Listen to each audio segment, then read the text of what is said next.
अब इस्लाम के में कहते हैं कि हम बुत परस्ती का विरोध करते हैं, ये उनका विषय है, उनका दर्शन है, उनकी फिलॉसफी है। हम तो मूर्ति पूजक हैं,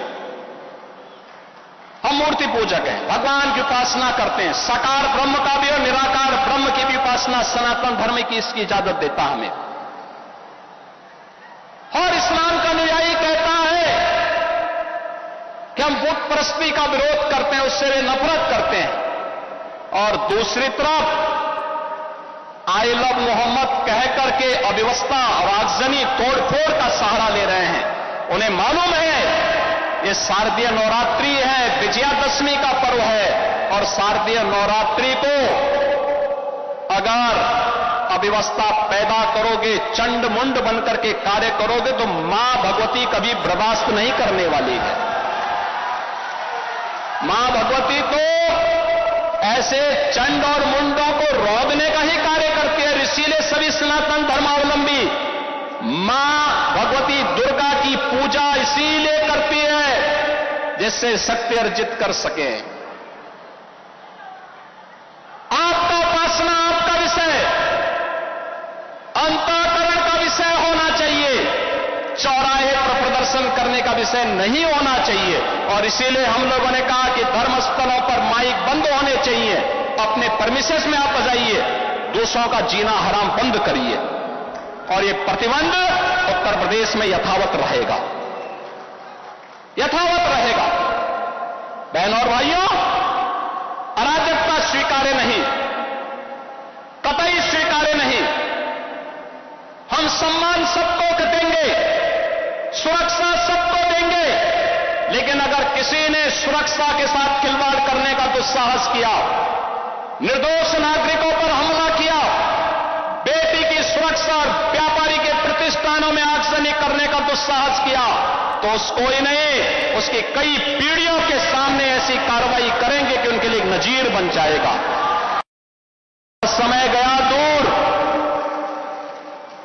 जब 8.5 वर्ष पहले सपा की सरकार में, कांग्रेस की सरकार में, बसपा की सरकार में इन उपद्रवियों को सरकार अपने यहां बुलाती थी, नाक रगड़ती थी, इनके सामने नतमस्तक होती थी, इनको लूटपाट करने की, बेटी की सुरक्षा के साथ खिलवाड़ करने की, व्यापारिक प्रतिष्ठानों में आग लगाने की छूट देती थी, गरीबों की जमीनों पर, सरकारी जमीनों पर कब्जा करने की छूट देती थी। अब ये डबल इंजन की सरकार है, अराजकता बर्दाश्त नहीं करती, और अगर किसी ने अराजकता करने का दुस्साहस किया तो उसकी छाती पर बुलडोजर चलाना भी जानती है, वह भी जानती है। और इसीलिए बहनों और भाइयों, विकास की इस योजना के साथ हमें बढ़ना होगा। आपने देखा होगा, ये जब भी पर्व और त्योहार आते थे, उत्पात शुरू हो जाती थी। अब उत्पातियों और उपद्रवियों को पता लगेगा कि 7 पीढ़ियां याद आएंगी उनको, क्योंकि कभी कभी बुरी आदतें जाती नहीं लोगों की, तो उसके लिए उनकी डेंटिंग पेंटिंग करवानी पड़ती है कायदे से, जिससे उनकी बुरी आदतों को हम ठीक कर सकें। और यही डेंटिंग पेंटिंग आपने देखा होगा कल बरेली के अंदर, वो मौलाना भूल गया कि शासन किसका है। वो ये मानता था धमकी देंगे और हम जबरदस्ती जाम कर देंगे। हमने कहा जाम नहीं होगा, कर्फ्यू भी नहीं लगेगा, लेकिन कर्फ्यू का सबक तुम्हें ऐसा सिखा देंगे कि तुम्हारी आने वाली पीढ़ी दंगा करना भूल जाएगी। क्या तरीका है ये? आप सिस्टम को ब्लॉक करना चाहते हैं। और यह प्रवृत्ति थी यूपी के अंदर, 17 के पहले यही होता था। और हम इसी बात को कह सकते हैं कि 17 के बाद हमने कर्फ्यू भी नहीं लगने दिया, लेकिन ऐसे बैरियर को चुन चुन करके वे जिस प्रकार की भाषा को समझते थे, उस प्रकार की भाषा से उनको समझा करके उसको उसकी सजा दिलाने का काम भी किया है। और उत्तर प्रदेश की ग्रोथ स्टोरी यहीं से शुरू होती है। अगर आजादी के समय, मैं उससे पहले नहीं जाता, लेकिन 1947 में भारत आजाद हुआ, अगर उस समय भारत की इकोनॉमी में भारत का उत्तर प्रदेश का कंट्रीब्यूशन 14% था, तो ये 14% फिर से होना चाहिए। और 14% नहीं होना चाहिए, बल्कि जितनी आबादी है उत्तर प्रदेश की, उत्तर प्रदेश उतना कंट्रीब्यूशन करता हुआ दिखाई दे। ये हमारा राष्ट्रीय धर्म है और दायित्व भी है, और उसी के तहत ये सब कार्य योजना बन रही है। हमारे यहां तो भगवान राम हो या कृष्ण, इनका तो देश हमारे लिए एक ही है। भगवान राम ने भी इस बात को कहा था, जब राक्षसों का आतंक धरती पर छा रहा था, उस समय भी उन्होंने एक संकल्प लिया था, और उस समय उन्होंने जो घोषणा की थी, ऋषि परंपरा को, संतों की परंपरा को अभय देते हुए, निस्सरहीन करो मई भुज उठाए प्रण की, यानी मैं अपनी भुजाओं को उठा करके प्रण करता हूं कि इस धरती को राक्षस विहीन कर दूंगा।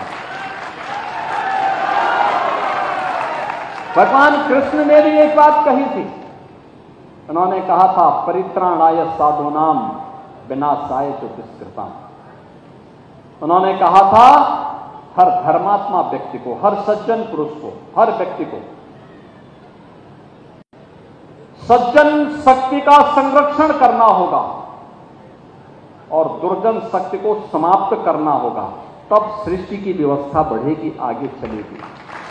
सज्जन शक्ति यही शक्ति है जो धर्म के पथ का अनुसरण करके, महापुरुषों की वाणी का अनुसरण करके, लोक कल्याण के पथ पर अपने आप को अग्रसर करके लगातार कार्य कर रहा है।